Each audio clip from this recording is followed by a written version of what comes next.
Hey everybody, this is Jesse, back with another Patreon-only upload. So this one is definitely a bit out of date, but I figured people might want to hear our thoughts. We did an episode back in 2021. There was still in the middle of lockdown, but we braved the theater anyways, and we saw the first Dune film. We saw Dune Part 1 in theaters.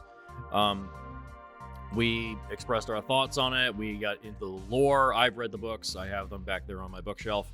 And so we discussed the ins and outs of what we thought about it. In retrospect, the first film definitely feels a little bit weak because it is missing an ending. It does just kind of stop. But in terms of being a complete film with part 1 and 2, it's a phenomenal piece of work. I'm looking forward to Dune Messiah. Looking forward to that. I think that Dune Part 1 is an example of how you can properly adapt a large novel into smaller chunks and still maintain a quality film. We saw that a lot with back in the early 2000s and even the 2010s. You saw films, the last film in a series getting a part 1 and part 2, like Harry Potter and the Deathly Hallows got split into 2 parts, and usually the second part is where things fall off. It really shows that you can do it to the first book if the book deserves it, and the first book definitely deserves it. Trying to condense everything down, you end up something like the David Lynch film, which, while I like the David Lynch film, it's very flawed, very, very flawed. And the Sci-Fi Channel film it's fine, but it's just cheap looking. So yeah, we went through Dune Part 1. We expressed our thoughts on it, and we had a great time talking about it. It was a lot of fun.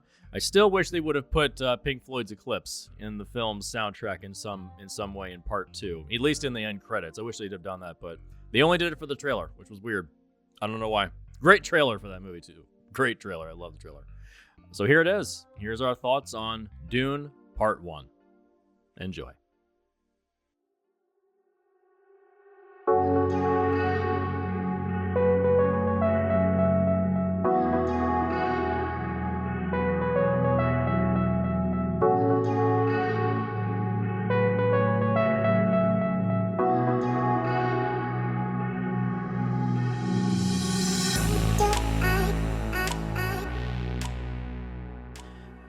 Welcome to a new episode of So What Else? This is a show that we do for our Patreon, though if you're watching it right now, you're probably on YouTube.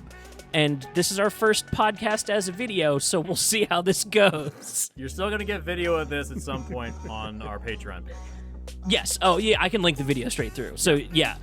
But this is an experiment, and I apologize if I forget to keep looking right here.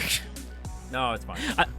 I'm one of those vain people that about half the time I look at myself in the video chat. I do the same thing. I think that's just our bird brain that just needs it.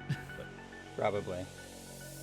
So on So What Else? This is our show where we just talk about cool things that are going on in media, and it's been a minute since our last one. That doesn't mean we're going to cover a bunch, though. Yeah. What was our last one? Was our last one Falcon and Winter Soldier? I think so, yeah. Yeah, and that show kind of petered out towards the end. I love that it ended strong with that, like, look into the camera. All right, America, y'all are fucking up real bad right now. We're not talking to the America in the show. We're talking to the America. Yeah. I loved its balls for that. America. Today, we definitely have a lot of ground to cover because I think we're just titling this episode Dune. Let's talk about Dune, guys. Oh my yes, fuck. it was so good! So I know if you're here, you probably already know Jesse and I just did a video essay on Dune, the book, and on Frank Herbert specifically. Nothing to do with this film. We did it in preparation for this film. So I know Jesse's read a bunch of the books. Yes. I'm in the middle of the reading Dune. 6. Ferguson, I'm curious, what's your relationship been with the Dune series leading up to now? I have read the first book, and I have watched the David Lynch movie, and I watched the sci-fi miniseries. Oh, I have not even touched that. That was the one with McAvoy, right? McAvoy was in the that's the second sequel. one. That was so they actually did a Frank Herbert's Dune, and then they did a Frank Herbert's Children of Dune, and it was the second one which that was had, the second and third book. James McAvoy, yeah. Well, So he far was in visual media, he was in the first one, but it was in he was in it for like 12 seconds and he didn't say anything. It was like the very gotcha. end. So I guess we have never gotten to Dune Messiah in visual format then. No, Children of Dune is adapting both the second and third book because Dune Messiah is only like 200 pages. Oh, It's okay, a very okay. short novel, so they adapted the second and third book at the same time. Interesting. Yeah. I didn't watch the second miniseries. I have it at home on Blu-ray. It's sitting there taunting me, but I haven't gotten around to watching it yet. It might be time now. It might. Yeah, they just released Children of Dune on Blu-ray. Nice. Yeah, it finally got released on Blu-ray. It's actually it's a genuinely good miniseries. The Frank Herbert's Dune, the Sci-Fi Channel one from 2000. Yeah. It's okay. At the time, I thought it was the best representation of Dune on screen we'd had because all I had was the David Lynch version, which is the David Lynch version. Yeah. It is that's an anomaly not worth going down into in this episode. No, not really. There's some stuff I like in that movie, but overall that movie is a failure. Is it? I actually know nothing about the history of it or if it even made money. It seems like one of those, it failed bad. It failed. Oh bad. shit. Yeah, it was a bad failure because they blew so much money on the pre-production that they ran out of money towards the tail end. That's why the effects look so bad at the end. I feel like Lynch isn't exactly known for having like big budget, like bring in the money movies. No, he was the wrong guy for that movie because originally it was Ridley Scott, and and then he dropped out. Interesting. Yeah, it was originally Ridley Scott, and he dropped out to go do Blade Runner, and then David Lynch got brought in. So, but if it wasn't for Dune, he wouldn't have done Blue Velvet because it was the same production company. Interesting. So yeah, we have Dune to thank for Blue Velvet, one of my favorite movies. I just realized my speaker had been turned on this whole time, and jeez.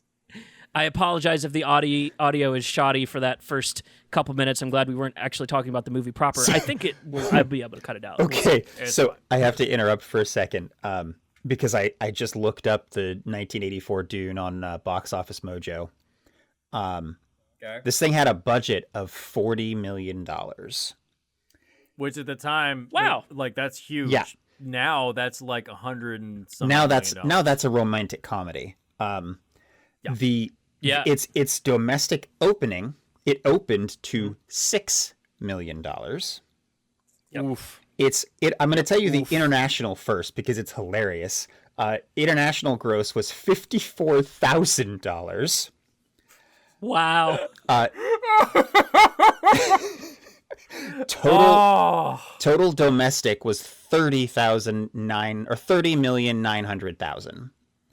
Yeah. So it made just shy of $31 million worldwide in total on a $40 million budget. Jeez. Bad bomb. Well, I guess that's a good pivot into a Dune movie that's not doing poorly at the box office. Doing very well, doing actually. excellent. Thank fucking God. I don't know who was doing the rain dance that got the Dune sequel greenlit, but you worked your ass off, and this is for you. Whoever that homie is out there working for us. It's made already. Its domestic opening, it made more than the original movie cost because it made $41 million opening weekend. Yeah. The Sci-Fi Channel miniseries, the first one, cost like $20 million in total. Yeah. Wow. Yeah, because it was very little like CGI. Most of it was like sets and backdrops. Mm-hmm. So. Well, I'm very excited for this conversation. Jesse and I have talked a little bit like over text back and forth, but we haven't been able to really dive into this. And Ferguson, I haven't. Two Jessies here. Yes. I can do that. So I'm screen recording. I talked to this Jesse. The white bald one. Right. Oh damn! The one with glasses and a goatee. Fuck. Oh, fuck. We're making this difficult on ourselves. Shit. So I haven't been able to get into it with either of you. So I'm very interested. I want to turn it over to you guys first. immediate thoughts on the series or on the film itself? What was your theater experience and takeaway? Just starting things off, if you saw it in the theater. Actually, I'm not sure, Ferguson, if you saw it in the I theater. actually didn't. No, I watched it at home on HBO Max in my, with my 5.1 surround system and 85-inch 4K TV. So then we'll get all the points of view, because I've watched it so far in theaters and on an iPad. Nice. Because I had a 15-hour drive home from Miami. I'm sure that the experience on an iPad is just as exhilarating as it is in a theater. I can turn my AirPods. I was going to say, I think that would entirely depend on your headphones, the sound experience. Because I can if I've got a really if I'm wearing these headphones, I can get really, really sucked into a big epic sci-fi movie on my phone, because the sound is right there, and I'm just you can hold the phone right next to your face, so you can just really get into it. Well, the way that my basement's set up, this is my couch here, and then the projector's on this opposite wall, but you can kind of see up in this top corner, there's a staircase right there, and even though it's in my peripheral, if I have my headphones on while I'm playing a game with the lights off for the projector, you could murder me and get away with it. I am not paying attention to that area up there at all. Let's start with Fresco then. What was your theater experience like? What was going through your mind as you were watching it and as you walked away? Originally you and I were going to go see it together in the theater, and you had to go to Miami, you asshole. You asshole. So I went with my friend Chrissy, who is also a massive Dune fan. And I asked her if she wanted to be on tonight, and she's unfortunately busy tonight. But we went and saw it in an IMAX theater. We saw it in IMAX. Nice. At the AMC Columbia Theater, and it was absolutely breathtaking. I fucking loved it. It was so grand. When I was making this argument that before you jumped on, I was discussing how a film like this needs to be experienced in a theater. And I am of that opinion. I felt you can't. I have watched it twice more on HBO Max, and I still enjoyed it. But the experience of it in a theater, the scale of it, the size of it, how engrossing it is. I'm just the sandworm sequence alone, where Paul is running away from the sandworm, it fills the whole screen. Yeah, it's enormous. That scale is just something like Tenet. Who the fuck cares? Who gives a shit? And I've never finished Tenet. I never will. Because that movie's fucking boring. But with Dune, it's it just feels so impressive. They really were trying to get to something with the IMAX experience. Yeah. So I greatly appreciate that they went the extra mile for that. Because they are saying it is a big story, it's a big world, and I greatly appreciate the style of it. Yeah, it looks great. The great sound design, the music. Oh my god, the fucking score is great. The score is great. Oh my god. Every time I think Hans Zimmer can't top himself, I'm there's no way you could beat Interstellar's score. That is one of the best musical compositions of all time. Insert I can prove that. Sardaukar chant. Oh God. I also love that Mongolian throat singing has become super popular. Yes, because you can thank Bill and Star Ted Wars, for that. Yeah, really, honestly. Yeah. I love that that's becoming incorporated into science fiction. Our world is so unique that when you incorporate other cultures into it, it makes things instantly more interesting. Which is the point of the Dune series in the first place. It's an incorporation of all these different cultures across 8,000 years from now. Right. So everything, if it feels familiar, that's because it does. Right. So yeah, it's supposed to. Ferguson, how about you? So you watched it from home with a very nice setup. Yeah. What was your experience like watching from home? Oh, I loved it. I mean, the production values are just so sky high. The performances were all in exactly what they needed to be. They were incredible. I feel a lot better about it now that I know we get to watch the second half.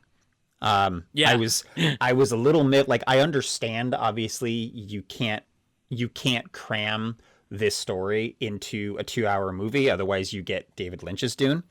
But it was still like where it ends, like where they cut it off. There's really no sense of closure. There's not really, it's not a complete story in and of itself by itself. Yeah. So, and the fact that it wasn't confirmed yet, and we didn't have a green light, we didn't know for sure that we were going to get a part 2 in, at the outset, I was wary. I was like, this is really good, but it doesn't stand by itself. It's not, it's not Fellowship of the Ring, right? If Two Towers and Return of the King didn't happen, Fellowship of the Ring would still be an excellent movie. Yeah. This is an excellent first half of an epic journey. Yeah. But also, if you look at like Fellowship of the Ring, the book, the place that it ends is not where the movie ends. Right. The place that it ends is when Frodo is sent off into the woods by Aragorn, and then Aragorn begins to fight the orcs at the top of that lookout. Yeah, like that's where it ends. They basically Boromir dies in the opening of Two Towers. No, he doesn't.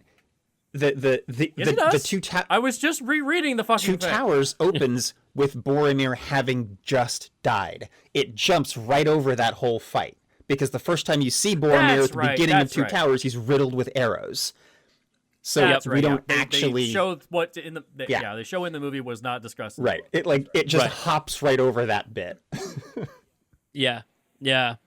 I think something that stood out to me. So I missed Lord of the Rings film discourse. I think the first one I was like, I think like 12 or 13 when the first Fellowship of the Ring came out. Guys are so young. I didn't get. I know. 28 years ago, dude. It came out. So that movie came out on my 18th birthday. The Fellowship of the Ring. Right. Nice. And so I didn't get to see that one in theaters. Two Towers was the first one of the series that I saw in theaters. And I recognized at the time that I was watching something amazing, but like I've never had the moment in a theater where I sat down and watched and was like, oh, we are watching like a shift in cinema. Like we're watching a big cinematic experiment. This is important. Yes. Right.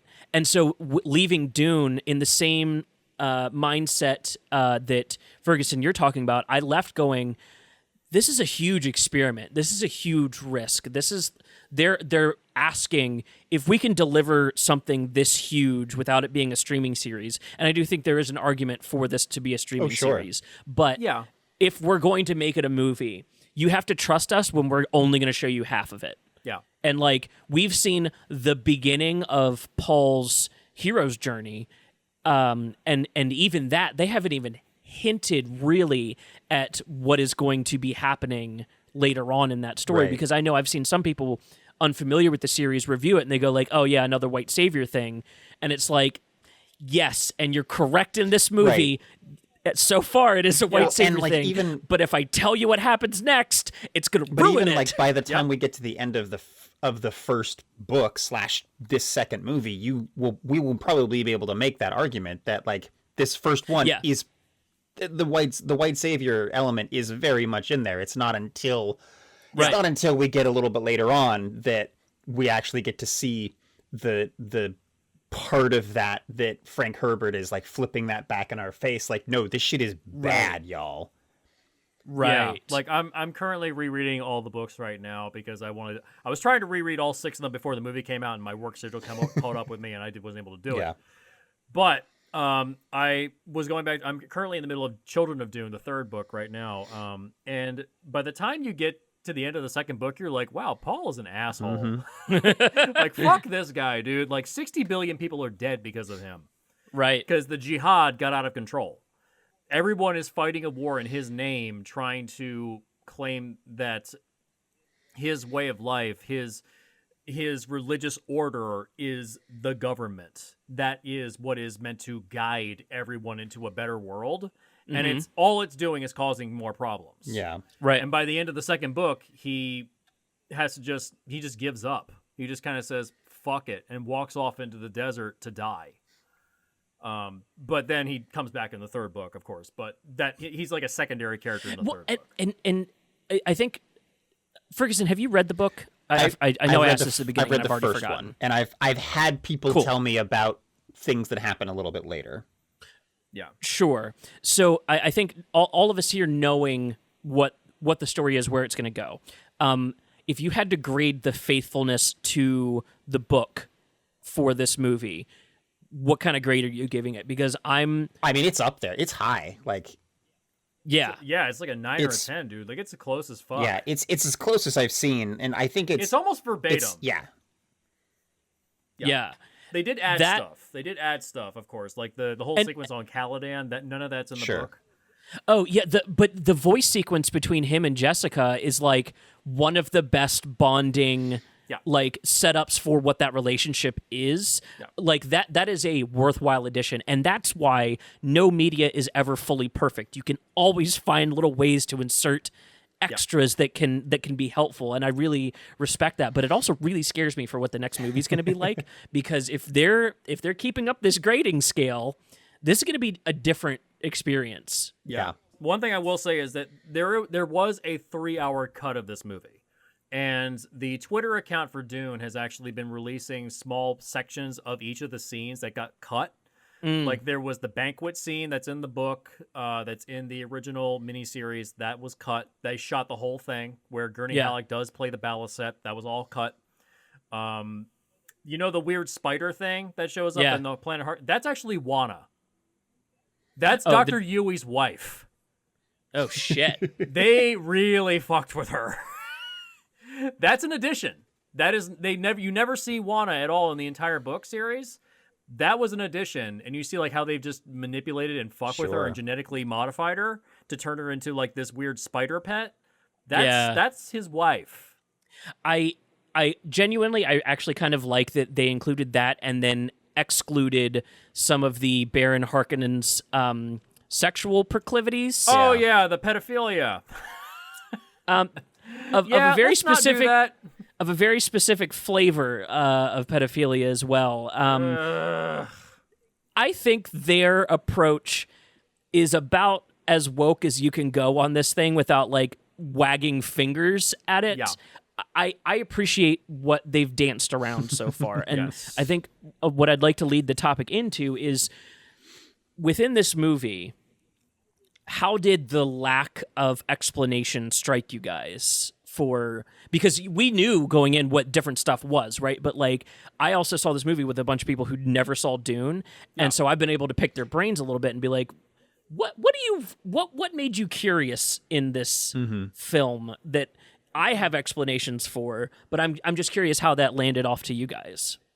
I think that it was I feel like the amount of exposition that they had was a really good amount, and I think that the choices that they made to omit certain pieces of inner monologue or to have them say things under their breath, or not necessarily speak to a person, but like just show sort of a little bit of narration, or a little bit of inner monologue made outer, and then leave the rest as sort of contemplative and just emotion, because like you don't really need all of that information, I don't think, to appreciate this. And to your point, my wife had never seen she'd never seen anything Dune related other than these trailers. Sure. And she loved it. Like she didn't have any problem following along and wasn't really confused by anything. She just I asked her, I'm like, what did you think? She's like, that was awesome. I can't wait for the second half.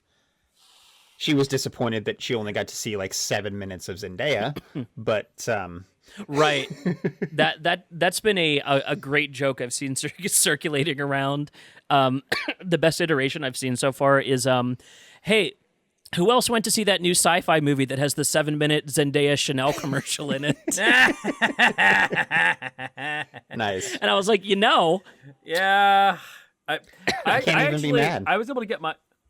Right. I was able to get my mother to watch this. My mother does not like sci-fi at all.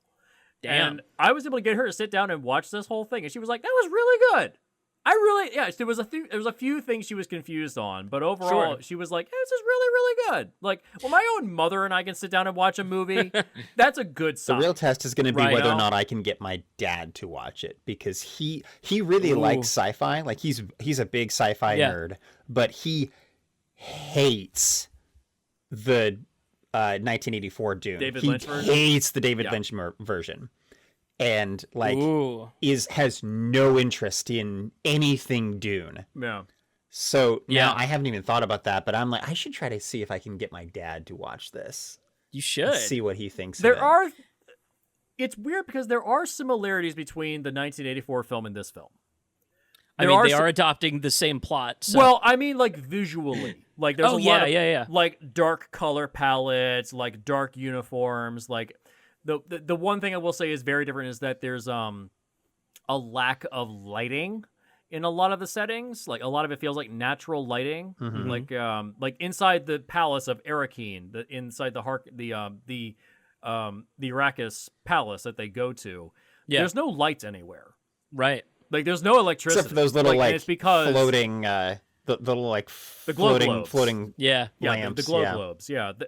Yeah, that's in the original text of the book that they only have glow globes because if you read the series, there is the thing called the Butlerian Jihad, where humanity's kind of rejected technology after a while because it was taking over their Specifically, lives. So there's specifically AI and computers.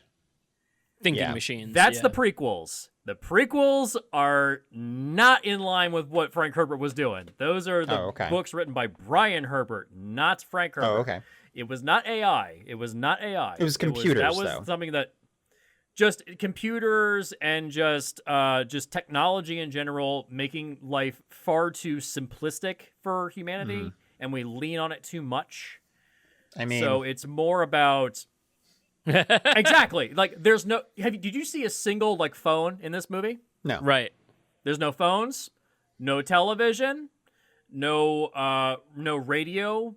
For music or anything like that. It's all just like basic their stuff. Books are basically it's whatever they need to survive. Their books are basically televisions. Like they have like the 3D holograms of what's in the books. Yeah, film books. That's what Paul refers to as film books. Like it's whatever they basically need to survive. That's it. Yeah. There's no AI. There's no computers. There's no video games. No television. Nothing. Right. Because it was making our lives harder, unknowingly. Because it was making us complacent as a species. That's and not prescient at all. To reject it. Right. Hey, we're looking we're broadcasting this right now. Right. Yeah. Like that's the thing. Like it wasn't AI. That is a thing that was in the the Brian Herbert prequel novels, which are not bad, but they're not in line with what his father was trying to do. Interesting. So overall, a lot of the Brian Herbert stuff, it's okay. There's some that's okay. Most of it is kind of like, I don't need to read Winds of Dune. I don't need to see about what Jessica was doing back on Arrakis between the events of Dune and Dune Messiah. I don't care. Yeah. It doesn't matter.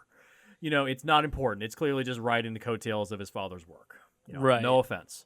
But it is a series that is about rejecting technology, and then eventually, of course, it comes back into controlling our lives later on in the series. Right. So, yeah.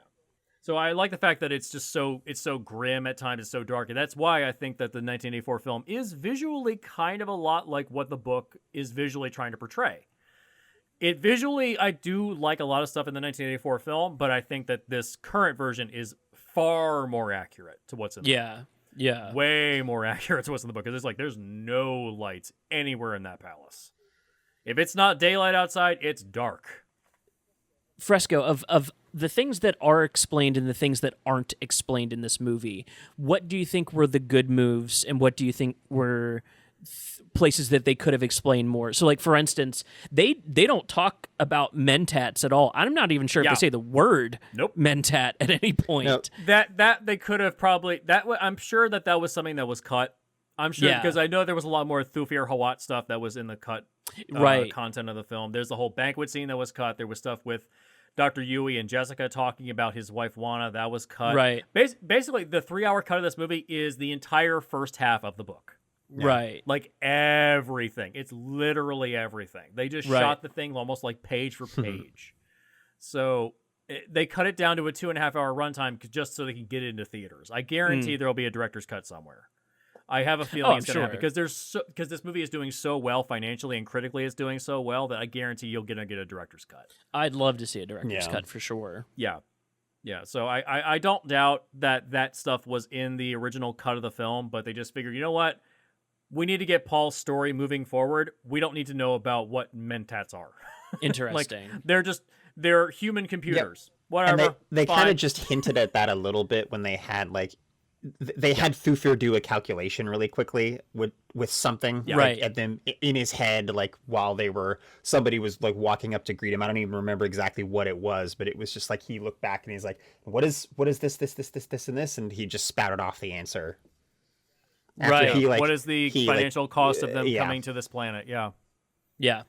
Well, and that's something they didn't even go into either. Like the fact that spice is how interstellar travel is possible in this universe. I feel like they did, but it was just in passing. Yeah. They were explaining how the Harkonnens got so rich. Basically, was that right? Like spice has gone into as a resource, but like how because it's affected everything in the Dune world, right? Yeah. Like everything is like littered with it. Oh, like it's everywhere. No, they did say it because it was when oh god, what was her name? The doctor, the like ambassador for the Empire. Oh yeah. The judge of the change. Yeah. Right. Her. Yeah. She took them down into their siege, and she was explaining like we could have terraformed this. Like we were in the process of terraforming. Thank you, Liet Kynes. Yeah. She's like, we were in the process of terraforming this, and then they figured out that spice would let you instantaneously travel across space, and now they don't want it to be terraformed anymore. So it was like that was just this in passing conversation of how it happened.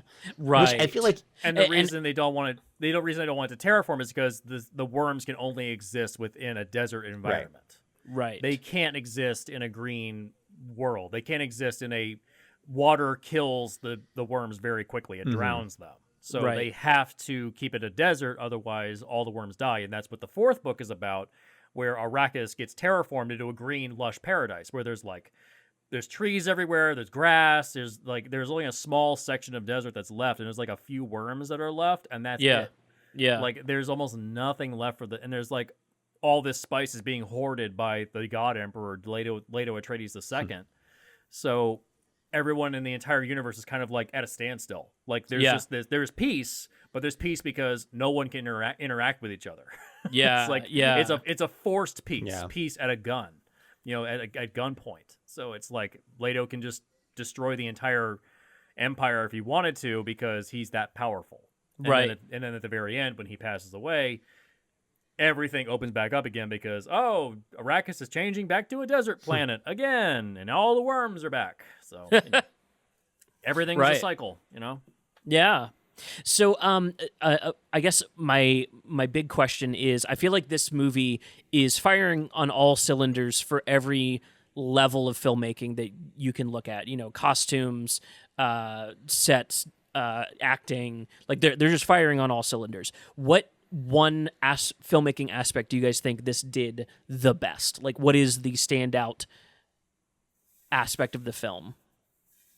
Score.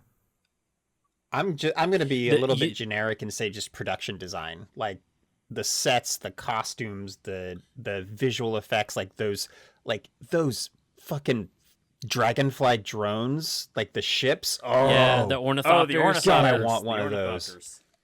Those are so cool. So fucking cool.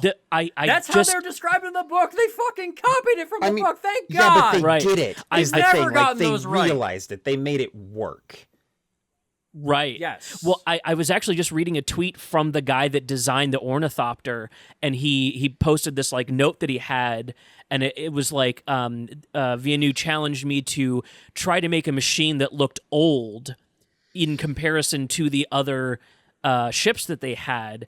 And so he was like, the design I went for was this intersection between like biological makeup and design and then the like functionality of a Apache helicopter. Yeah. And he combined them into that. And I was like, that's so cool. Like the fact that that's his job and his assignment was that, and the outcome because like from the inside, they look so relatable. Yeah. Like I feel like I could get into it and kind of navigate around in it the same way I would a helicopter. And they built one. That's what's awesome. Yeah, They fucking built one, dude. and yet it still feels foreign. Like it feels alien.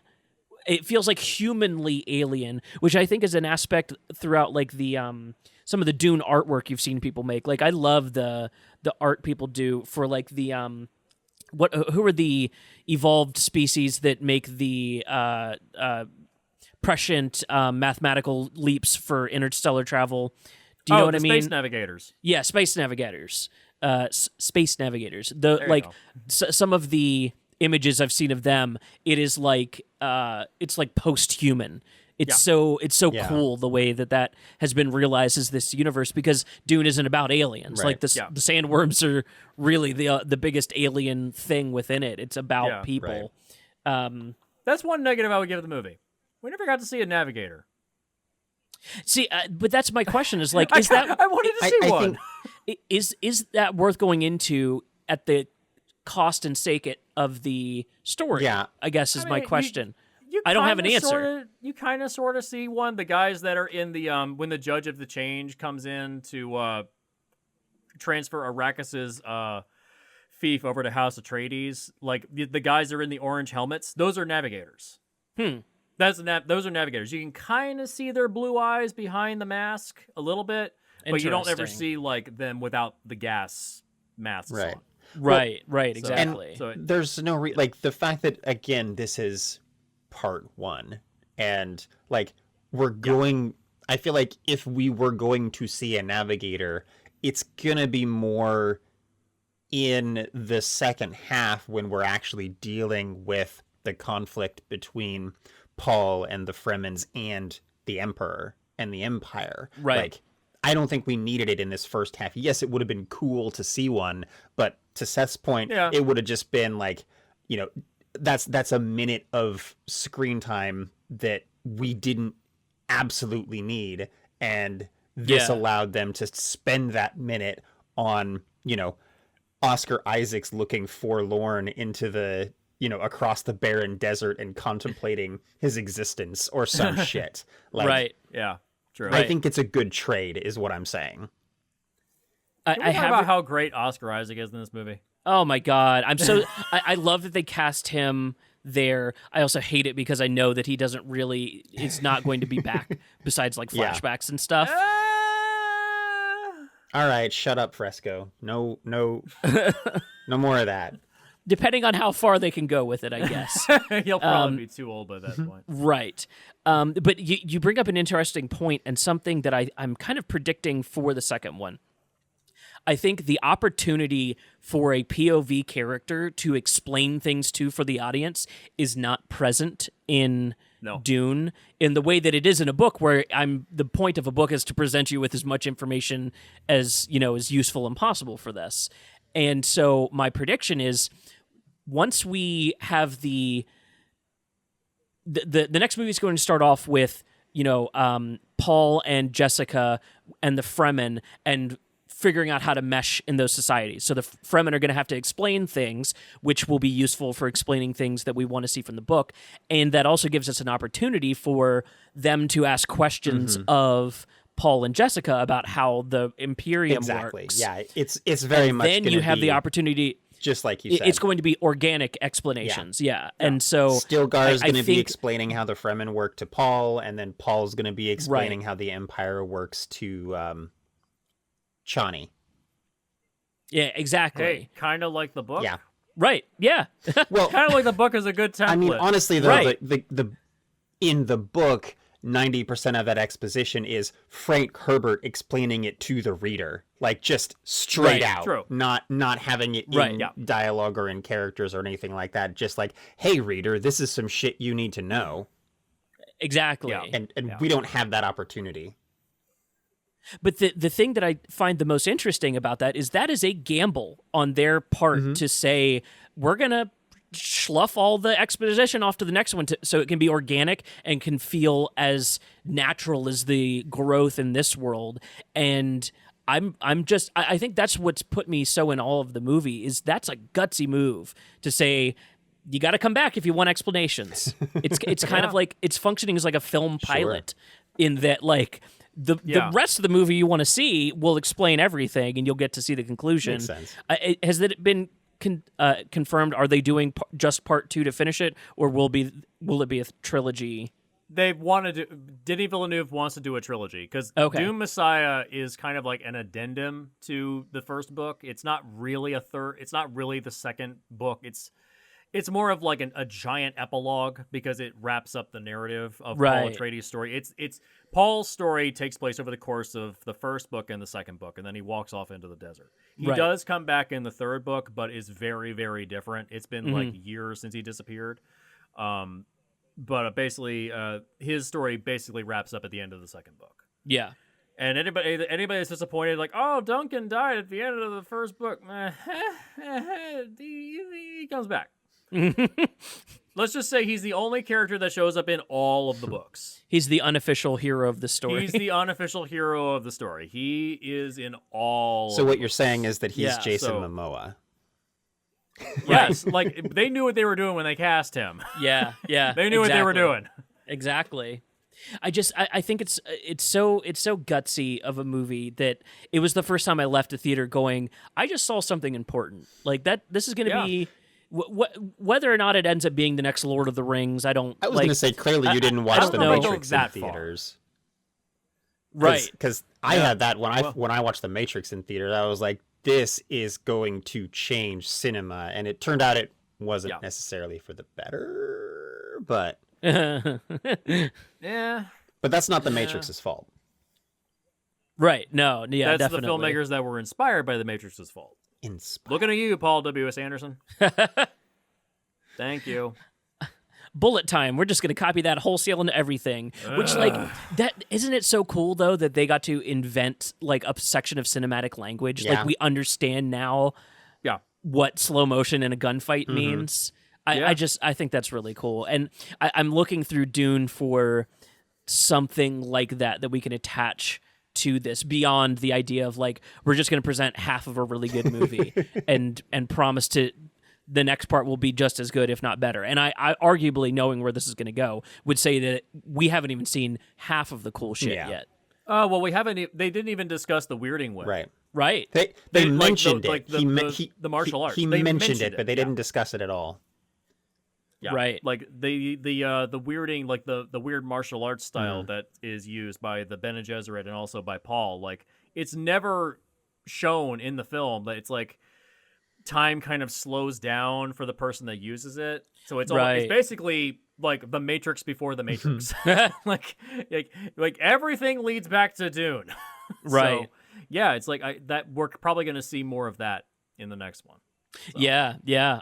And that's the stuff that excites me the most. Just like I was kind of antsy leaving the theater with a bunch of people who had no context for Dune that were telling me they were liking it, and like I kind of like sat out the conversation to let them figure things out when we went to dinner after, and the whole time, every time somebody would say something like, oh my God, I can't believe they killed Duncan Idaho. And I'm like, oh, they haven't even talked about Golas yet, dude. Like, you don't even know. You have no idea. He's coming back. And I think part of that is like being a good steward of the story is like not over explaining everything to people that are new to this experience, because like just like with Harry Potter and like with Dune, it's one of those things where it is very rewarding to go back and read the book. It's you are definitely missing some and maybe it's just like maybe you're just missing your own imagination inserted into it, because I know like when I read Dune, it's not exact, like I don't imagine things exactly the way that the movie Dune showed them, but they are like perfectly acceptable replacements that I can tell they came out of someone else's imagination. And you know, it doesn't feel like a processed thing. This feels like a huge creative project, and maybe that's the importance that I pick up on. The good comparison is the visual language of Lord of the Rings compared to the visual language of the Hobbit films. Oh yeah. The Hobbit films are clearly like processed bullshit because of rights issues, whereas the Lord of the Rings trilogy was because a filmmaker really wanted to do it. Yeah. Yeah, that was a real passion project for Peter Jackson. Whereas the Hobbit films, you could clearly tell, the studio just wanted to make 3 movies out of this one 250-page book. So do you that doesn't warrant 3 movies. So do you think the you mentioned earlier that we didn't even get to see the Weirding Way. Do you think that the Weirding Way is going to be shout guns again? Like Oh God, no. Christ, no. That was so fucking stupid. God. That was so stupid. That for me, like the 1984 movie, that's where the movie kind of takes a nosedive. Yeah. Like, I'm okay with most of the movie up to that point, the weirding guns aside. Everything else after that point in the movie where they're like shooting the weirding guns, that's where the whole movie just kind of like and at that point it just kind of like they just, it really felt like they were like, exactly, it was like a montage. He's like, I have taught them the Weirding Way, and now I must ride the worm, and then I will be their leader. Yeah. And it's like, wait, what? Why? What? Also, how do you know this? Also, what? Cheney's not even a character in the movie. She's like, and Cheney and Paul's love grew. It's like, well, fucking show it. Right. Because we're trying to cram a 600-page book into 2 hours. Right. Like, we're going to need a montage. It's like, it's too much for one movie. This needs to be 2 parts. Like, it's what Devin was saying. Like, he's glad that they should start not splitting the last book into 2, but split the first book into 2. Yeah. This is the right way to do it. Yep. Like, granted, there is an argument to be made that this should have been a TV show. There is that argument. I actually think but the problem is, what I would love to see happen is that, to your point, like we have these 2 movies, and the movies are going to get everybody in. They're going to get everybody here. It's like we're coming back to cinema, right? So what I think would be cool if we got our Villeneuve trilogy and then continued on in a series. Like, let's do the rest of the books as a big series, like a Game of Thrones style Dune series. Yeah, which it's really laid out perfectly for that too, if you do it that way. If you want to follow the Game of Thrones hump, which is this is really good is the first part, and then the second part is this is really philosophical. Like we're getting into some deep stuff, and then the last part is just this is weirdly horny now. Yep. That's they followed that to their demise in Game of Thrones, but I think it would function for Dune. Well, I mean, for one thing, the Dune saga is finished, so yeah, true. Well, one on the board for Ferguson on that.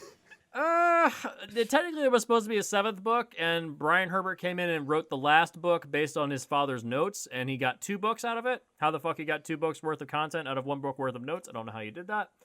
Lots of exposition. The last 2 books, Hunters of Dune and Sandworms of Dune, they're okay. They're not great. They're fine. I feel like as far as necessary reading goes, you can skip them. Well, yeah, as long as you get up through like Dune Messiah. If they ended on Dune Messiah with the series, I'd be very pleased. I would feel story like wraps up. Yeah, you got everything you were asking for and a bag of chips. Yeah. Be happy for another couple decades. I still want God Emperor. And that's kind of where the series would collapse as a TV show, because TV shows, you want to keep your same actors, you want to keep the same people involved through each season. But if you go from Children of Dune to God Emperor of Dune, it's a 3,500 year jump in time. Right. So your whole cast is gone. Okay, so maybe besides one character. So, 2 characters. So maybe we go through, like, Children of Dune is in the movies, and then we pick up with God Emperor of Dune 3,500 years later as a series. There you go. That way you don't have to, that way you don't have to have like Timothée Chalamet as a series character. You don't have to tie him up for 6 seasons or whatever. Yeah.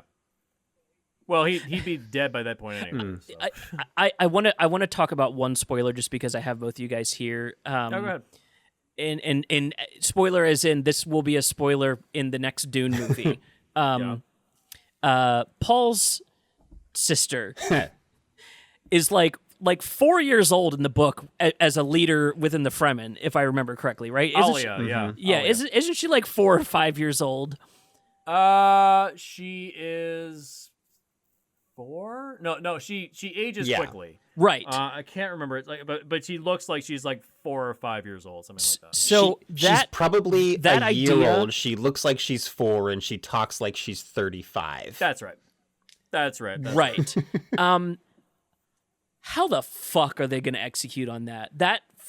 Because that's one of those places where like your imagination fills in a lot to make that work. There's a lot of stuff that needs to change from the books. Right. So like in Children of Dune, they go into how Paul's kids, Leto the Second and Ganima, his 2 twin kids, the Fremen do these things called spice orgies, where they get completely fucked up and they start fucking each other. They're 8 years old. Yikes. They need to definitely age them up a bit. Yeah. Which, like, in the same way they take out all the, like, pedophilia so far from the series. And they could totally hint at that. Like, they could mention it and I'd be fine with it. I do not want to see that shit on screen. No, I'm okay with them not having that. That's one thing I'm happy about. This is not an R-rated movie. I'm happy it's PG-13. Well, and you look at Lord of the Rings and how much shit they got away with for a PG-13 rating. Yeah. There's like decapitations, there's like torture, there's like, Jesus Christ, how'd they fucking do that? Well, it's because it's on fantasy creatures. Exactly. Yeah, but this is people. That's the thing. When it's people, it's different. Right. Well, and that's the thing. Like the Sardaukar might be able to get pulled into that orcish territory depending on how they can get the MPAA to rate it. Like, you never know. Sort of. Kind of. Well, the way you can justify it is that Seleucia Secundus, I think, is a prison planet. Mm-hmm. They conscript prisoners into the military. Fuck them. The shot on Sardaukar of the prisoners all strung up, getting bled out for the army. Somebody posted that alongside a picture of the Morty shield from Rick and Morty that's jabbing the Mortys in the kidneys to protect evil Morty. So they posted them side by side. I was like, yep. You're... One other thing that was actually cut from the movie is that those prisoners that are strung up and being bled to death, originally they were completely nude. Yeah. They digitally added in like loincloths to all of them. So they were originally meant to be naked. Damn. Your comment about like this was shot for an R. It's a prison planet, so fuck 'em reminds me of the part in True Lies where Arnold's had the truth serum. And Jamie Lee Curtis is like, have you ever killed anyone? And he's like, yeah, but they were all bad. It doesn't count. I haven't watched True Lies in a minute. I need to pop that one on. It's been a while. I know that's like that's James Cameron having fun. There are definitely pieces of it that do not hold up, but sure. But it is still a lot of fun if you can look past those pieces that really do not hold up. So let's break the movie down into action and dialogue. And what was your favorite action sequence and what was your favorite dialogue sequence? Ferguson, you go first. What do you think about this? Well, I can jump in. The added scene, Jessica and Paul at breakfast practicing the voice, that... knowing what those characters' relationship is supposed to be like, and then the way that it gets portrayed across the film, especially by the end of the film, where Jessica's definitely like recognizing his rise to power and pivoting according to it.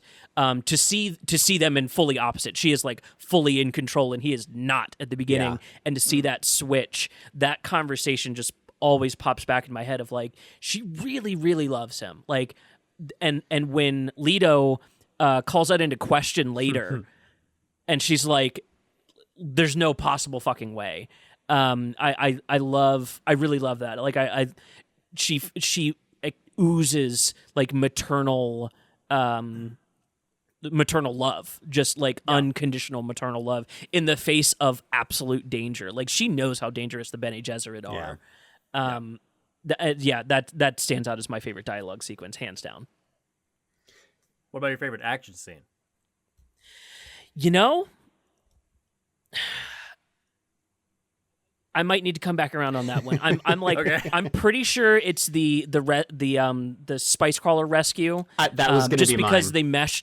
they mesh so much in there of like just straight action with like also showing you a little bit of what Spice does and how it's going to affect Paul, and then you get that callback to like when he whispers, "I recognize your footsteps" as Gurney's coming to save him, and you get that callback to begin. There's so much packed into that I feel like it's its own little short film, And it also does the same thing, like, and it does the same thing that the David Lynch version did, which I assume they both just lifted from the books. I don't remember, but specifically the piece where it gives us a little bit of insight into Leto as a leader, where his entire focus was get the people to safety.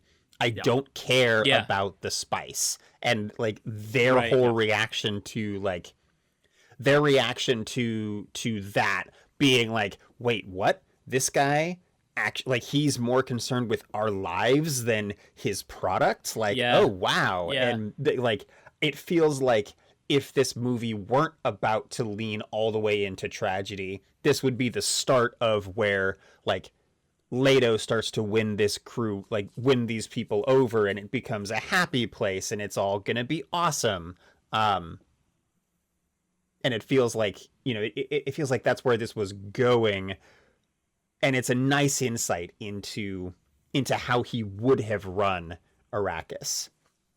Yeah, absolutely. Well, and it gives such good information as to why Paul carries that forward the way that he does. Like that is a genuine passing of the torch ideologically.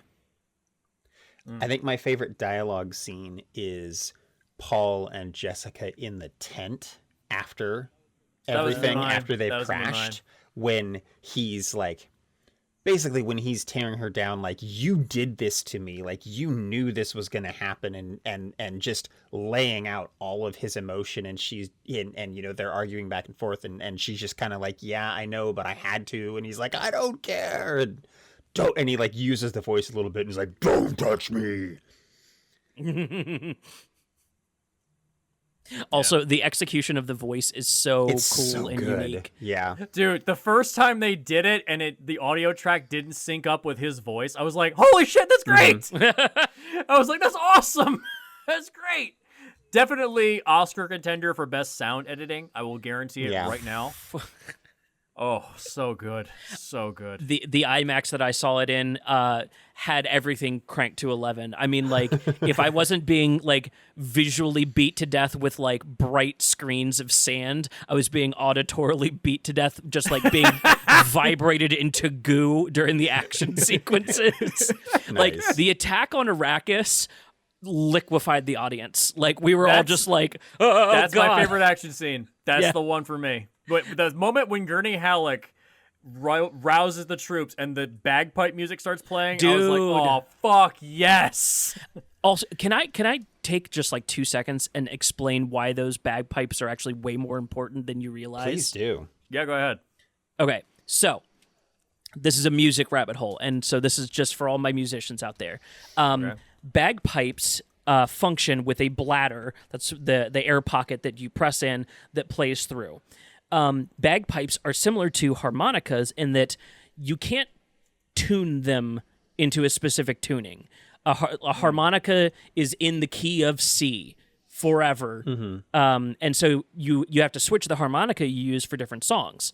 Much like bagpipes are cued to a one root note, and then you play around that root note. And the way most bagpipe music works is that it's in a major key. So it's all the white keys on the piano. If you play those all the way up, that's just your C scale, right? Okay. So the bagpipes that are playing in Dune are not only playing in a minor scale, which is like basically impossible, except for through like, sci-fi. But they're also playing with halftones and semitones, which are like on a piano, when you go from one white to the next white, it's, that's the full jump between notes. There are notes that exist in between those. They just sound a little icky and usually only get used in like horror settings and like places where you want music to make you feel bad. Those bagpipes should not be capable of making those kinds of noises, and yet they are. So bagpipe Twitter, which exists, of course, blew up. It does exist. It blew up after Dune came out because everyone was like, where the fuck did they get those bagpipes? This, like, bagpipe technology has leaped ahead. This is amazing. All that to say, the inclusion of bagpipes would have been enough. The fact that it can play these, like, because all the score, like the Hans Zimmer score, has I forget exactly what kind of scale it is. I want to say it's a Locrian scale. I'm sure that's a word. Give me 1 second here. I'm not a musician, so I don't know what you're talking about. Okay, so like Egyptian sounding music. Okay. Oh, okay. Is the like the kind of common terminology. Nobody plays that on bagpipes. Nobody plays those kinds of scales on bagpipes. Until it was now. like until now, but like literally, this was the world listening to it and going, "Oh, you can do weird, cool shit with bagpipes." And that's my little rabbit hole. That's all. I'm Nice. done. Okay. That's fascinating, actually. That is cool. Yeah. The little things that'll jump out at you during a movie. Like I had to rewatch that scene on the iPad just to figure out what was happening, because in the theater I was like, "What are these bagpipes doing?" I will say another negative I had about the movie: the Hans Zimmer cover of Pink Floyd's Eclipse does not appear anywhere in the movie. I think it would have hurt the movie. That's agree. That's where I'm at. I think it would have hurt it. It would have been good as credits music. Okay, I will give you that. If it was in the credits, I would not have cared. That. I would not have cared in the credits. That's good credits music. Yeah. The lyrics of that song resonate perfectly with what the story is about. Yeah, That's good for like. sure.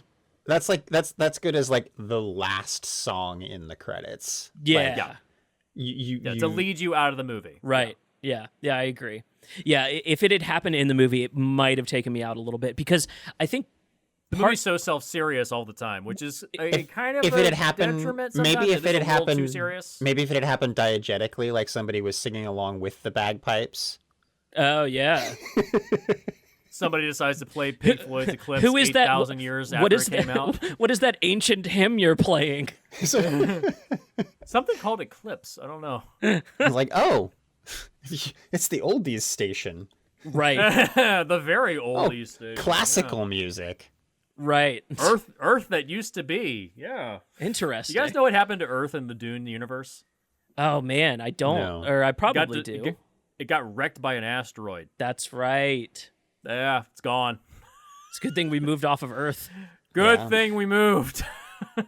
Oh, so a little set design thing that I noticed. The big orbiter ships that they Highliners. cool. Yeah, Highliners. Yeah, the Highliners. There's one shot where you can look through it and you can see another planet on the back end of it, because they had folded. Because in the Dune universe, it's not like warp speed where they're like directionally traveling. They're just folding things in place and then popping up there. It's called the Holtzman drive. Yep.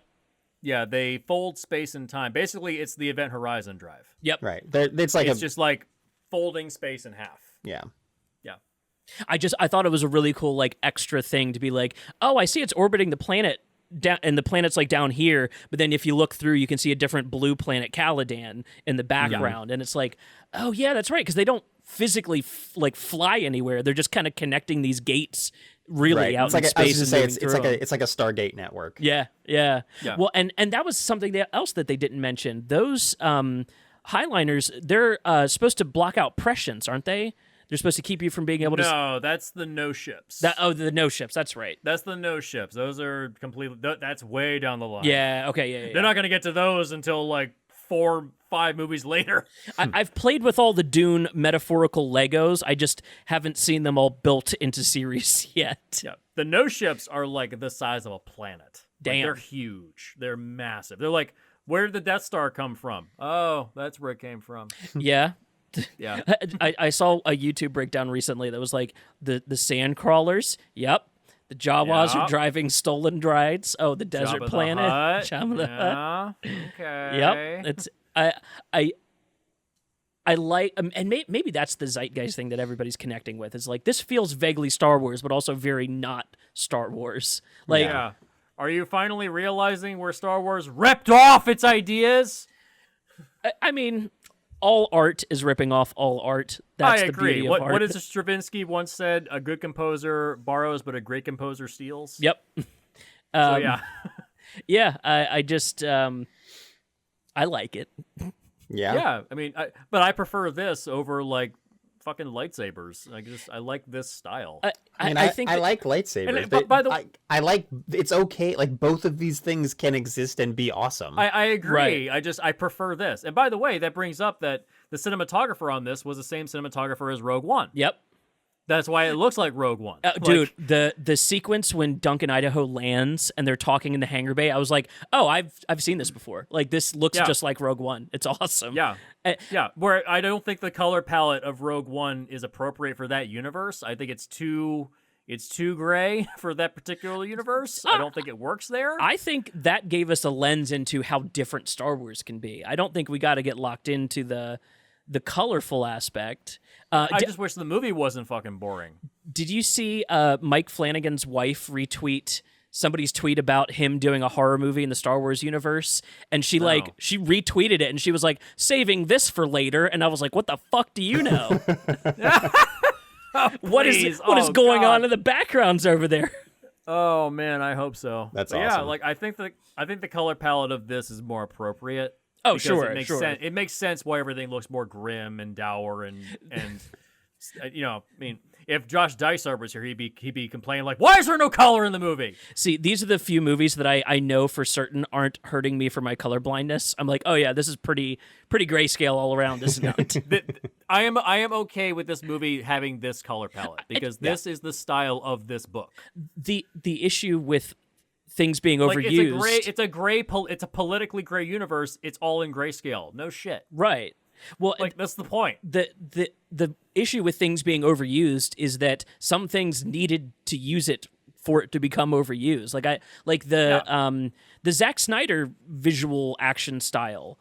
I think it works in some places. I just think it got overused after 300, and nobody was doing it as well as he was doing it. Villeneuve's been shooting stuff this way since Enemy. Like, look at the color palette on Enemy. It's like gray piss.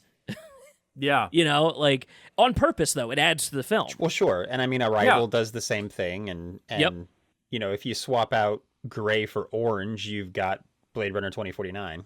True. Yeah. Sicario's piss filter, you know, it's Right. you know, so it makes sense why these color palettes are used for these kinds of movies because it's appropriate for the tone. Yeah. Yeah, for sure. You know? So Are there any other aspects of Dune you guys wanted to touch on? Anything happening within the discourse you wanted to touch on, or anything within the movie that you thought was interesting? people that say the movie is boring, I did see recently Bob Chipman, our good old buddy Bob Chipman, gave the movie a 6 out of 10. He gave Venom 2 a 6 out of 10 as well, and I'm like, you're fucking nuts.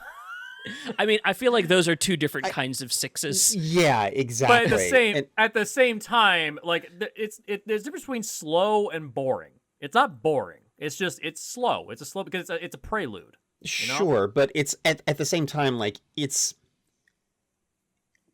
definitely, it is slow. It is, you know, the plot doesn't move very quickly. Like it's very deliberately paced, and I like that. I also recognize that it is not for everybody, and I think that, like, to your point, Right. like to Chipman's point, I think the 6 out of 10 reflects that. It's not a finished story. Well, right, it's not a finished story, and until we get the second half, it's not. That's the same thing I said at the beginning. Like, it's not complete. We don't have the whole story yet. And like that 6 out of 10 is because, like, if you're like Fresco, you don't need Bob Chipman to tell you to go see the movie. You're gonna go see the movie. Oh yeah, Right. Yeah.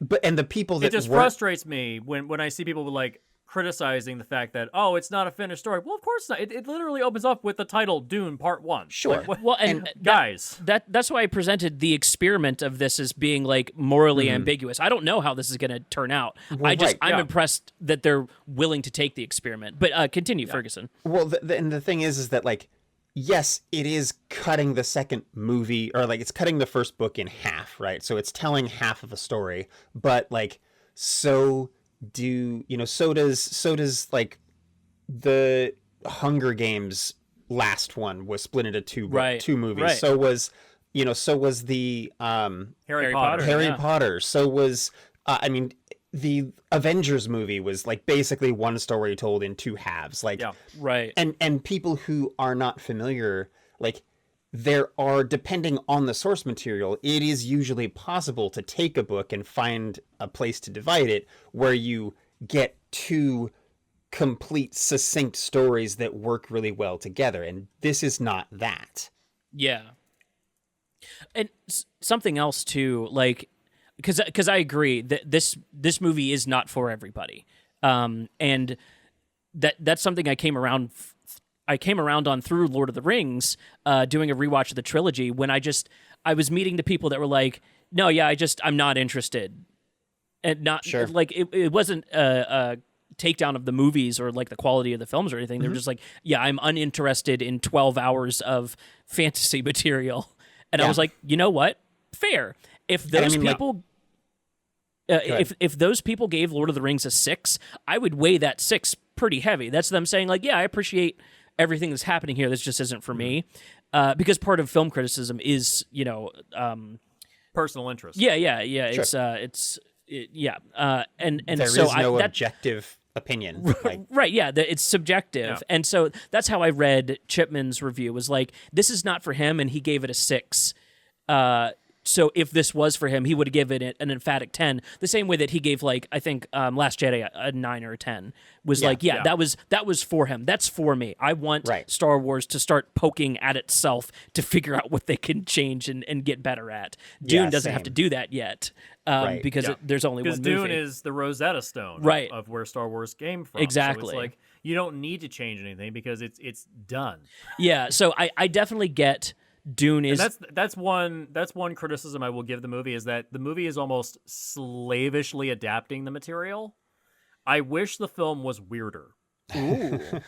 Because like the dream sequences, like you've seen the Jodorowsky's Dune documentary. Oh yeah, Ferguson, you haven't seen the Jodorowsky's Dune documentary. No, I have not. There's a lot of like would have been dream sequences, hallucinogenic sequences, like crazy weird vision trips and stuff like that. And a lot of that, I think, is missing from this movie, in that a lot of the dream sequences are kind of like random, just intercuts, the same footage over and over again, kind of reinforcing like, oh, Paul sees this path of life, Paul sees that path of life, Paul sees that path of life. Like, it's a little too... It's clean cut, and I think that it could have been better if it was weirder. I think I agree. For Dune fans, weirder would have been better. It would have been more unapproachable, because... anyone who doesn't know that, it would have been a lot more alienating. Yeah, exactly. Because those dream sequences, using the simple film language they used, made it very obvious that, like, the Jason Momoa that was in the desert was a potential pathway that did not happen when Duncan Idaho dies, right? And same with, like, was it... Jameis. Jameis is his mentor... Right. in the visions, right? But he never has a mentorship with him because he kills Jameis at the end of the movie. Right. Yeah. And to get that idea to make sense to the layman, going simple, I think that was the only way that they could have gone. When we get our next Dune reboot in 20 years, I hope they go full into the weird. I hope it's inspired by Lynch's Dune and this Dune, and tries to find like a weird avenue to do. If you could do a fan edit of this movie and cut in some of the David Lynch stuff with the dream sequences and put it in the middle of this movie, perfect. What if you deep fake Chalamet onto Kyle Chandler? MacLachlan? Kyle MacLachlan. Oh God. Kyle MacLachlan, yeah. You could. I mean, you could. Oh man. That's gross. Yeah. Corridor crew, get on it. If you really want, like, if you want the weird, I think that you're right that this was not the time to do that. Yeah.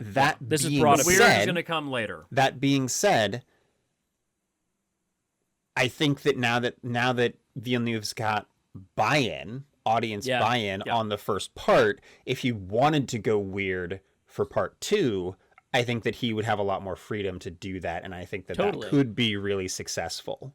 I agree. Well, they have to. Like the second half of the book is where the really weird. The second half of the book is batshit unreal, but yeah. But I mean, like even like the visions, and if they wanted to just even bring that into the weird, they've got plenty. They've got the space for it. Jessica takes the water of life, gives birth to Alia. Like Paul takes the water of life and goes into a coma. Like all this crazy shit that is just impossible to do as a straight story. Right. You have to do it weird. Yeah. So I feel like this first half is the more approachable stuff, and the second half will be the weird stuff, which I guarantee the second half will get a lower audience score, but it will probably be a better movie.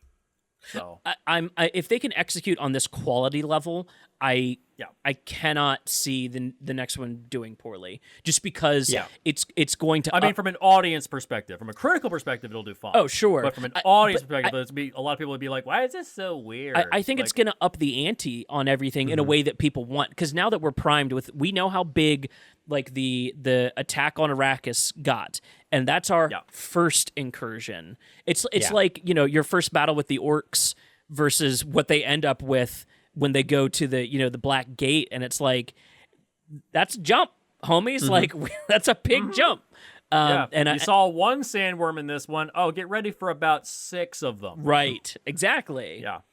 I'm excited for just going bigger is going to make it weirder. Yeah. In those ways, I think, on purpose, and I'm excited for that for sure. So I mentioned that my wife hadn't seen any of the like previous Dune, has no experience with Dune. So she kind of flipped her shit when we saw that one scene of the person in the distance riding the sandworm.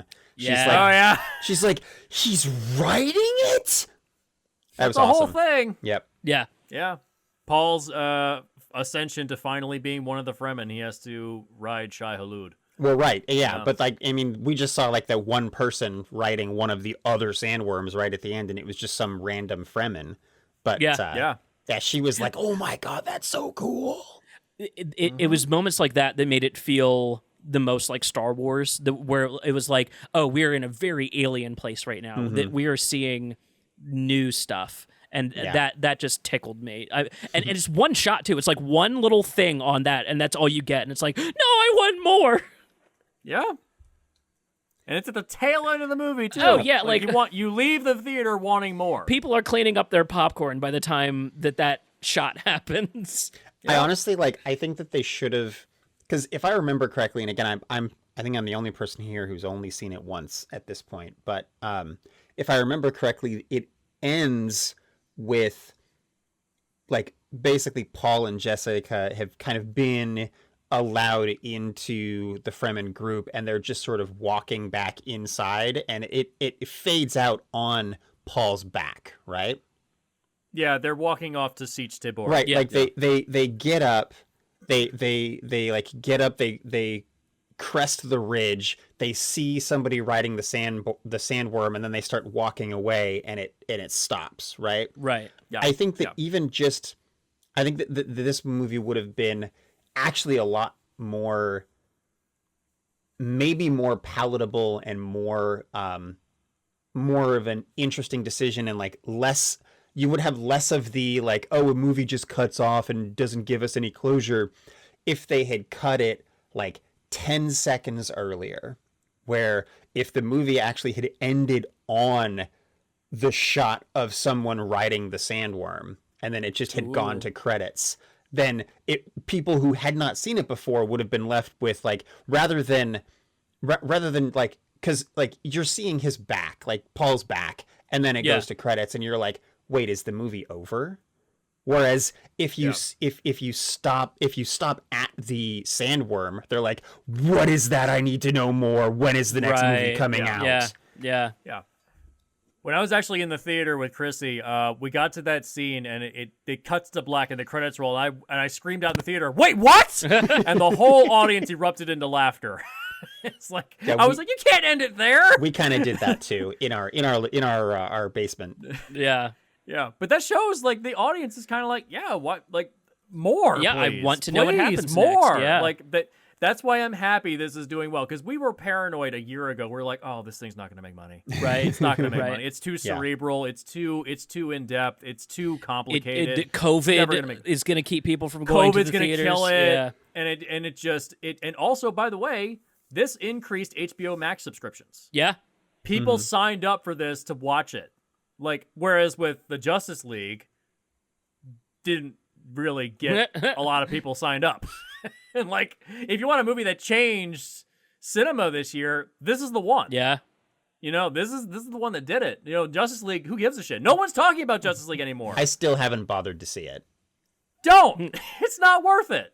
It's an end. It's like, if you literally, this is what the Justice League movie is. If you just saw this first Dune movie and that was it. No more after that. All those plot threads that are dangling. Yeah, nope. The similarities are immense there. You mean like Army of the Dead? God damn it! Oh yeah. Oh, wait, why is that zombie a robot? Wait, were those aliens? Wait, what about this time loop? Oh, you're not doing anything with any of that. It's just movie's over? Okay. Yep. Sorry, Yeah, not to rehash our film rescue of that movie, but... Right. But yeah, that's it. Like, if you just watched this first part and then didn't watch any more, that's what the Justice League is. Yeah. That's it. Like, whereas with this, it's actually getting a sequel. It's actually getting its second part. Whereas with Justice League, didn't get its second part. Like, it shows like the quality level is higher here because it's a filmmaker that's really trying to get to something. That goes without saying. Right. Yeah. Like, you know, it's a filmmaker that actually is well respected within the film community as opposed to an asshole. Although apparently he's really good to work with, at least. Like, the actors I've really heard like that him. too, but it's just like his movies suck. Yeah. Like, that's the problem. Like, you know, I just don't care. You know, and you're not discouraging your rabid fans from being dicks. Yeah. So Well, that also doesn't help. It really, really doesn't. let's wrap this up with one final question.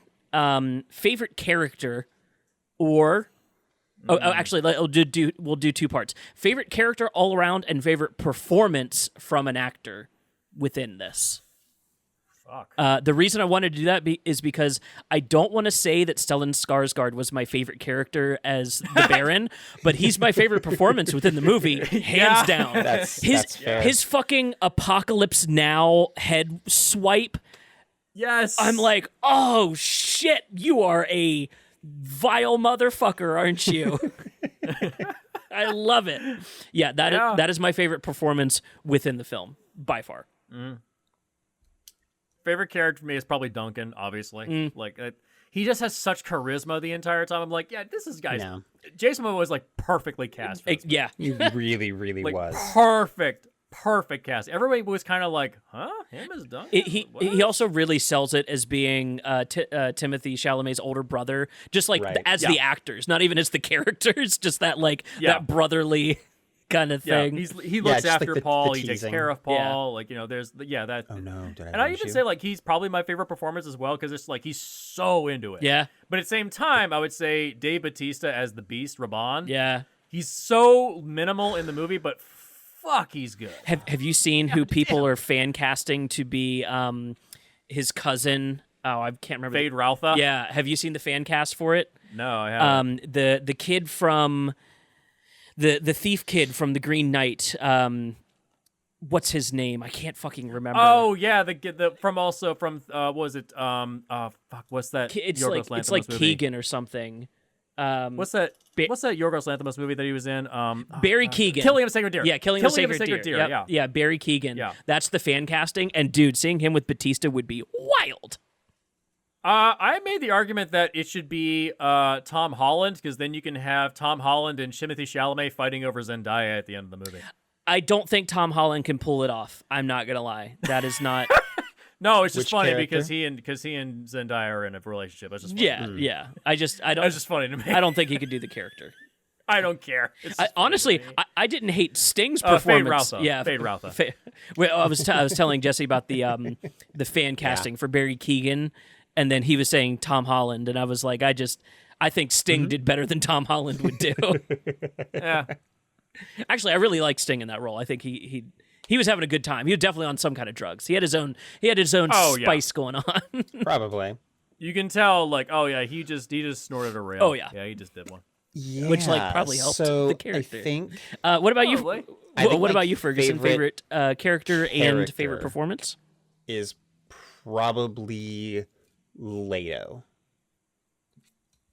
Just because of the way the sense of duty and the sense of like, listen, I didn't want this job.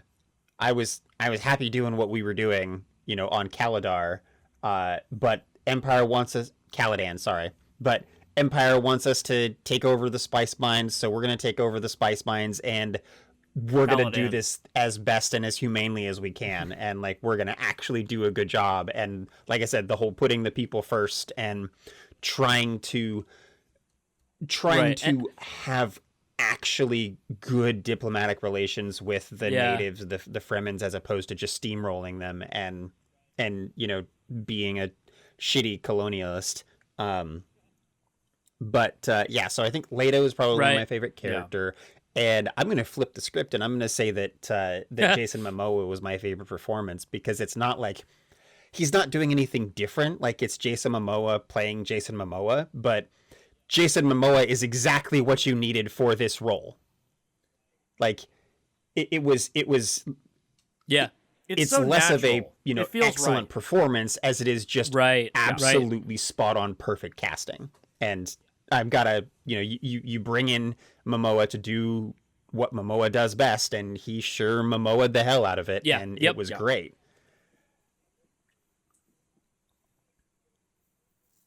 Yeah. I wouldn't say he's a great actor, but he has so much charisma it makes up for it. Yeah. I just his let's fight like demons line. You can hear the like giddy glee in the back of his voice of like he's saying the serious line, repeating the way that they talked about the way the Fremen fight, and like it has all this like context to it, but just his delivery of it is just like, gonna be awesome. He's ready to die in that tunnel, and he's actually kind of stoked on it. Yeah. Excellent. I favorite character overall for me, man. Okay, so knowing what I know about Gurney and what Josh Brolin brought to like the little tiny bit he was there, but what he's going to become in the next movie, I almost want to give it to him, but honestly, I'm going to say Stilgar. Javier Bardem, that interaction between him and Leto, that whole situation, that scene, that's also perfect casting. Like you could not get somebody that's like more just annoyed with the people that are in his town. He's so irritated by everything. He's so uninvested, and yet we know he's the linchpin to winning over the Fremen in the next movie. Yeah, and the fact that I know he's going to sell that transition. He might be my favorite character from the movie. He represents like he's kind of Han Solo in the way he like presents. It's just like, I don't believe in any of this shit. Like, also, like, technically he is, because if you look into the history of where he and Jessica actually end up, like, they have kind of a thing going on in the second half of the book. Yeah. And then, of course, Jessica's not in the second book. She comes back in the third book, and then it's like she's back in the ways of the Bene Gesserit, she's kind of a bitch. Oh, them cloners. And then the Gola starts showing up in the second book, and it's like, okay. Yeah, it gets very complicated after the third book. Oh, boy, does it. Oh, God. Well, this has been a really fun chat. I feel like we were all kind of predisposed to like this movie, but I think we pointed out some legitimate pluses to it. Makes it worthwhile. Yeah, it's a legitimately good, great film, I would say, unless you're Josh Dysart and you hate it. This was never going to be a movie for him. Like, it was never going to happen. This is not his thing. Right. This is not his kind of movie. I understand why people don't like this movie. I get it. It's people say like, oh, one was a friend of mine. I think it was can't remember who it was. Somebody was saying like, "Oh, it's so like it drags so much, and everyone kind of like whispers all their dialogue." And I'm like, Yeah. "Well, there's no reason to shout. Yeah. Like, so everyone is whispering their dialogue. There's no reason to yell. Like, there's no urgency for fucking half of the movie. Yeah. You know, it's a prelude. So, yeah. So if you're having problems hearing what everyone's saying, turn on the subtitles. Yeah. I always have subtitles on. Yeah, I will say the subtitle experience is, at least for me, necessary for Dune. Like, I loved the theater experience, but watching it through with subtitles, I was like, oh, thank Christ, I'm latching on to so much more information. Because we watched it the first time at home with subtitles. So now when I go see it in the theater, I probably won't do IMAX, but I'll go see it in the theater on the big screen without subtitles. But because I've already seen it and I've already had that context, I'm still going to be able to pick everything out. Right. Yeah. That's it's interesting. worth it in IMAX, though. I will say that. Like, if there was ever an IMAX experience, this is it. Yeah. This is it. Yeah. Definitely not front row IMAX. You will be overwhelmed. No. No. This is a middle to back row IMAX movie. Anything closer, you're not gonna see shit. The theater I saw it in, there was like 40 feet between the front row and the screen, and I was like, oh, there's no front section. It's just middle and back in this theater. Yeah, it's too big. Makes sense. So like, oh god, I'm getting sucked into the sandworm. So because this is a So What Else, I just need to mention I did the Old McDonald trifecta this year. I saw the first cow, pig, and lamb. I don't know how 2020 ended up with those three, but I've seen all. I mean, great options. I've seen all three now. All three are excellent. Yes. Just because it's been a minute since I've been able to talk to you, everyone, in a So What Else format, I recommend first cow, pig, and lamb. Although if I had to pick the order to watch them, I would say do lamb, first cow, and then pig. Yeah, as an upwards trajectory. Yeah, you mean? Yeah, because first cow is like a little softer of a movie, whereas like pig is kind of not really a thriller. It's really not. No. But it's the note you want to end the night on, and lamb is definitely not the note you want to end the night on. Yeah. I recently watched Titane for the first time. Ooh. It's a movie. It's a thing. I got to the end of the movie and I was like, I think I liked it. Interesting. I think I liked it. It's the director of this is Julia. The hell's her name? Look up the name, please. Julia. That's how I felt about The Green Knight when I saw it. When I was I love The Green Knight. I got out of the movie. I love The Green Knight. I got out of the movie. I was like, I think I liked this. Her last. She's from France, and her last name is probably pronounced something similar to like Ducournau. Yeah, Ducournau. Ducournau, yeah. There you go. Yeah, Julia Ducournau. She did a movie called Raw a few years ago. Oh yeah, I liked Raw. Yeah, which is really good. And I would say Raw is a better movie than Titane is. Titane is basically it's about a woman that gets pregnant after fucking a car. This feels eerily similar to that commercial in Southland Tales of the two cars fucking. I was thinking the same fucking thing.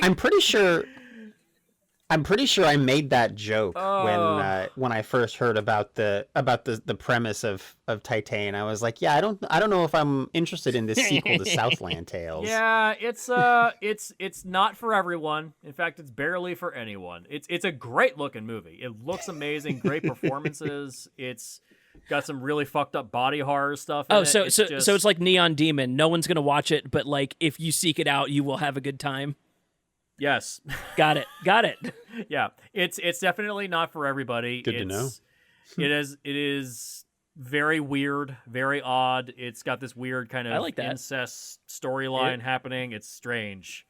It's not for everybody, but I overall I think I enjoyed it. I need to give it another watch. I'm gonna give it a watch soon too. I'll keep my eyes out now that you've kind of primed me. Yeah. Ferguson, any media recommendations? It doesn't have to be movies either. TV shows, music, video games. Yeah, I was gonna say I haven't really watched a lot of movies recently, but I've been watching a lot of television. I just finished rewatching Cowboy Bebop in preparation for the Netflix series. And I just finished. I got on the train. They kept throwing it at me, and I finally sat down and I watched Only Murders in the Building, and it was really good. Like, I really, really enjoyed it, and I'm super stoked That's for the next next on my season. list.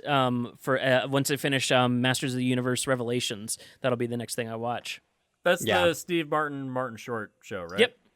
Yep, Steve Martin Short, Selena Gomez. and Selena Gomez, Oh, nice. who I've never seen her act before, and she does a you great missed job. the Wizards like of Waverly Place? What the fuck, Ferguson? Wasn't she in? I absolutely did miss Wizards of Waverly Wasn't Place. she in Spring Breakers? She as was. well? She killed Spring Breakers. I don't know. I didn't Spring see Breakers that is either. great. Ooh. I love Spring Breakers. Yeah. Love it. But she keeps up with Steve Martin and Martin Short in terms of like comedy wise. Like she's throwing it right back, and it's great. I had a great time the whole time. It's a murder mystery, so your mileage is gonna vary whether or not you like murder mysteries or like how quickly you figure it out. Like, there are 10 episodes, and I was pretty sure I had figured out like what the end game was by about episode 6. But it was still just a joy to watch everything conclude, and to be like, they managed to kind of keep me doubting enough. So it wasn't like by episode 6, I had my theory and it turned out to be right, but it wasn't like, oh, I know exactly how this is going to end. Cause even through like 7, 8, and 9, I was like, maybe, is it not? Is it though? Maybe it's not. Oh yeah, it is. Okay. Oh, so cool. it's like Knives Out. Oh. It's kind A of good pairing with Knives Out. Yeah, there you go. It actually would be a really good Interesting. pairing with Watch Knives all Out. 9 Yeah. episodes of that, then finish it with Knives Out. You're done. Have a lot of free time in your day. Nice. In like case it. we don't get Yep. to do a So What Else between now and December, I would like to remind everybody that we should be looking forward to some new Letterkenny. Oh, are we? Yes. I didn't even know they were doing the next I season. think Yeah. season 10 They- should be dropping. Also, do you know what just got announced from the Letterkenny group? No, what? A spin-off Oh, series no. on Shoresy. Oh! Oh, fuck! Oh my god. Oh, my God. How the fuck do you film that? Who the fuck knows? Who the I fuck? hope they never show his face. Home Improvement didn't show the neighbor for like the whole show, so it's possible. Yeah. Okay. I mean, I feel like Shoresy is one of those things that's better kept in the background, though. Who knows? I mean, I fully trust this. I'm not going to say no to Yeah. it. I'm just saying, like, I think it's better to just put it in the I background. fully trust this team to deliver on the premise. They wouldn't have gone there if they weren't sure Yeah. they were going to do it. I'm sure of that. Okay. I don't. I thought you were about to say, like, oh, they've announced a movie and it's based on our pitch from last Oh, year. dude, I would shit my pants. That would be awesome. I would absolutely shit my pants. Just On do film. Bill and Ted 3, but as Letterkenny. Just it's that. Yeah, that's all it is. No, yeah, All it is. I wanted to shout that out Okay. in case we don't get back together for one of these between now and December. Because now that Yeah. Ferguson's part of the Letterkenny cult, Welcome. another thing that Thank you. three Thank you. Jessies in my life have in Allegedly's. common. Oh, look, all three of them are on screen at the same time. That's the thumbnail, and we'll close there. Thank you both for being here and talking about Dune with me. Yes. I love Yeah. talking about this series. I'm going back through the entire series right now. I'm reading through. I'm in the middle of Children of Dune right now, and I shared that post with you the other day, Seth, Yeah. about the quote from Children of Dune. Man, that hits hard, doesn't it? It does. The inevitable false truths of the universe. The rich will always be unhappy. Bullshit. Bullshit. Tain't true. It ain't true. Um, Money can buy you anything. Ferguson, let the people know where they can check out the things that you do when you're not talking about Dune with us.